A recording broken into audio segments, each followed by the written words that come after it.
A wonderfully warm welcome to the Car Girl. Today we are looking at and listening to a Lamborghini Revuelto. It's the company's first plug-in hybrid supercar. It's got over 1,000 horsepower from a V12 engine. It costs around £450,000. With around £100,000 worth of options, I would expect nothing less for this flagship Lambo. This is a proper wow car. It is a perfect pin-up poster piece of performance. It's the one kids will point at and the grown-ups will point cameras at. There are sharp lines, tapered edges, and body parts that let the wind whip through. This is the most aerodynamic car Lamborghini has made, and I think it looks amazing. It's adorned with more carbon fibre parts than might be healthy, and I am a super fan of the stuff. This protruding one at the rear will make you flinch each time you reverse because the material isn't known for its flexibility. The rear is a masterclass in design. Those tailpipes are a particular highlight, as is the active wing. And then the absolute party piece, the V12. I could look at this for hours. I've actually been to Lamborghini's headquarters near Bologna in Italy and seen how each engine is lovingly built by hand by people oozing passion, which is precisely what this car does. It sits on some of the fattest tyres you can buy. These rears are 35.5 centimetres wide. What a footprint! And if you're wondering where the plug-in element of the car is, then Lamborghini has hidden it well. It's discreetly tucked into the luggage compartment, 112 litres, fact fans, under the lightweight front cover.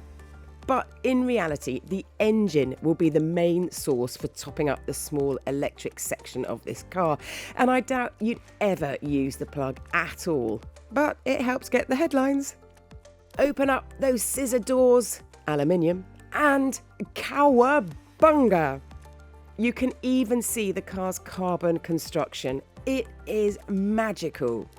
Inside it's all beautifully finished, of course, the leather blending with more carbon fibre and one of the smallest screens you'll find in any showroom. It's idiot-proof, as I can testify, allowing you to simply drag data into your vision or your passengers. And on the road,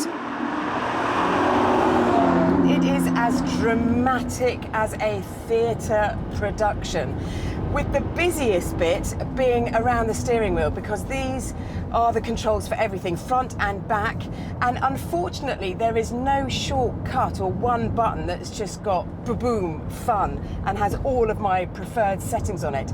So you are constantly touching and pulling and twisting something on the steering wheel, but it's no real hardship. My rear view is fabulous, and that rear spoiler, which pops up from 50 miles an hour and above and closes again below 50 roughly, it is enough just to catch your eye and think, oh my gosh, there's somebody really close behind me.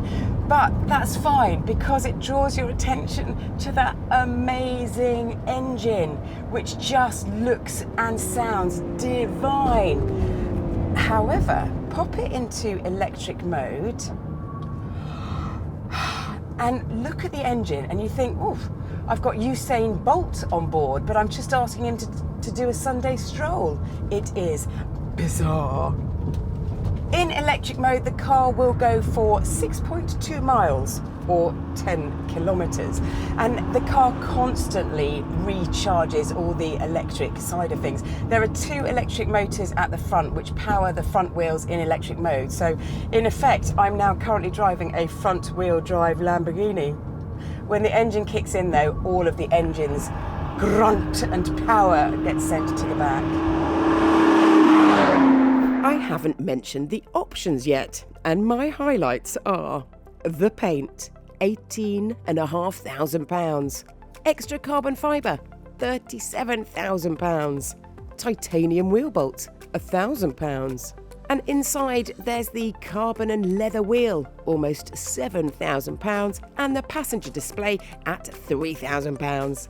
It's also worth mentioning there's very little cabin storage and no wireless phone charging. You have to bring a cable. What?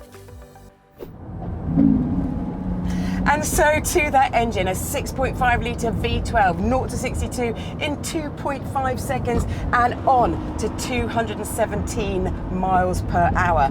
And it revs to 9,250 RPM. Hubba hubba. Should we stretch its legs?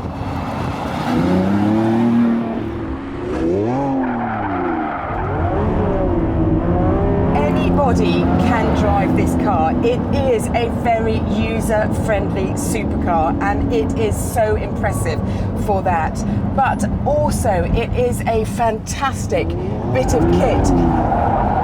And just a tiny bit of pressure on the throttle and the car lurches forwards, and it is just as efficient on the brake pedal. You just have to put a millimetre or two of pressure onto it and boom, those ceramic carbon brakes really slow you down. It is an amazing bit of kit and I'm so glad that it is in the world. Thank you so much for watching The Car Girl today. Please press like and subscribe so that you're notified each time I post a new film, and it has been an absolute joy to have you with me. Thank you all.